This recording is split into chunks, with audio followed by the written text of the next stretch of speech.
What's going on, guys? It's TKF here. This is the first to the sweeping week, I guess.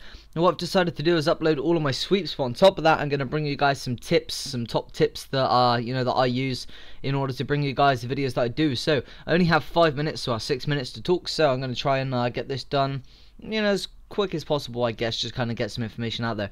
So today's tip video is going to be on narration, commentary, voiceovers, whatever you guys want to call it. So now I don't personally think that I'm gifted or have a really great narration or anything like that. However, I do get told a lot of the time that I do have very good narration. So I want to bring you guys some tips, maybe some things that I do to help you out in you guys' own commentary, I guess. So the first thing that I would say, that I just broke this rule: don't eat before a commentary, because it kind of clogs your throat up and you get a load of crap in your throat and it's really difficult to talk, and you'll find yourself going like that a lot in narrations, like swallowing, and it's really annoying. So it's best not to eat like I just did. But I kind of used to narrating, so I kind of can get over that. I would advise drinking maybe a small cup of water before you narrate, just because water is a very fine liquid, and unlike milk or anything, it'll actually get rid of all of the stuff that's in your throat rather than clog it up. So I recommend don't eat, drink some water before you narrate. Now, one of the most important things that I find is don't try too hard. Now that's going to sound very strange, because when you try too hard, you find yourself saying and so. Those are the three worst things you can do in a commentary, and I do them a lot, I'm not going to lie. I always say and I'll go like this. And you see, it's just bad. So you want to try and avoid that as much as possible. But you do that by not trying so hard. And when you try very hard, you tend to worry, and it leads to, things lead to other things, and it's really quite annoying. And it's not annoying to the viewers as such, because they don't always pick it up. It's just more annoying to yourself, because you're like, I could have done that so much better, but I just try not to do it. And another thing with the narration is you need to be relaxed and chilled, but the most important thing is you need to have fun with your narration. If you don't have fun with your narration, then you can't expect anybody else to have fun with you. If you don't like it, they won't like it. That's just, that's what happens most of the time. And I've become very chill with my narrations lately. I have a lot of fun doing them, especially my walkthroughs. I have so much fun doing that. I can really relax, really be myself. And that is the biggest thing with commentary. Sometimes I'll go, oh, it's good.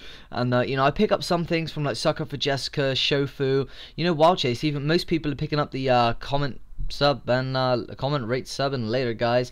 A lot of people are picking that up off a while, and I think that's great. But the thing is, there's a difference between picking some things up, like, maybe you're inspired by some people, and there's another thing called copying.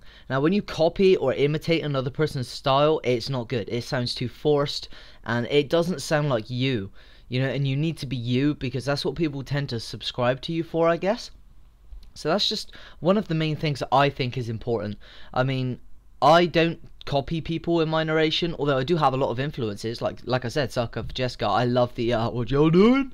So that that comes into my narration every now and again, and I find that that's not a bad thing, because Sucker for Jessica inspires me with my narration, inspires me to have fun. He's got some really hyper narration, and that's not something I'm used to doing. I like being kind of slow paced, kind of, this is the battle, this is what it is, this is what's going on. So actually, leading on from that, because I don't have long left, now I want to talk about the actual ins and outs of how to narrate and how to kind of bring forth an insightful narration. So there's no point me going, okay, right here, this Magus is going to give Shadowball. It's not very effective, so my sub's not going to be broken, and he's going to get hit by the sandstorm. So I'm going to rock slide. You see, things like that is just not good. You need to, what we can see, we can already see that. We don't need to know that, okay? I mean, you could say, right here, I'm just going to go for the rock slide to finish him off.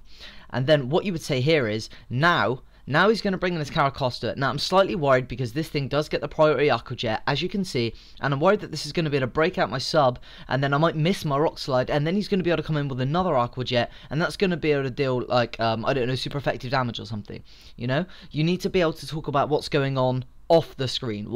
Why did I do that? Why did he go for Aqua Jet? Well, he went for Aqua Jet knowing that he would have sturdy left and be able to hit me with another Aqua Jet, okay? So you need to explain these things to your viewers. There's always a why did you do that? Why was it best to do that? And what could not have doing that have done? There's so many things you need to go into when you're narrating, and there's an endless possibility of what could be going on right here.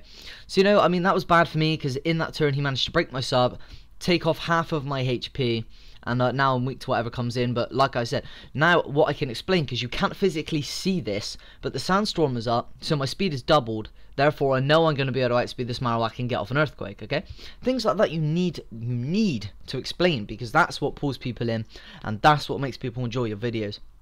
So in comes Excelgor, for example. I know this thing is monstrously fast, but not as fast as me, because like I said, I do have the sandstorm up, and I'm going to be able to outspeed pretty much anything. So there we go. Anyway, I hope you guys enjoyed the sweep. Excuse me. That's what you get for eating before narrating. I hope you guys enjoyed this sweep. It was really good fun.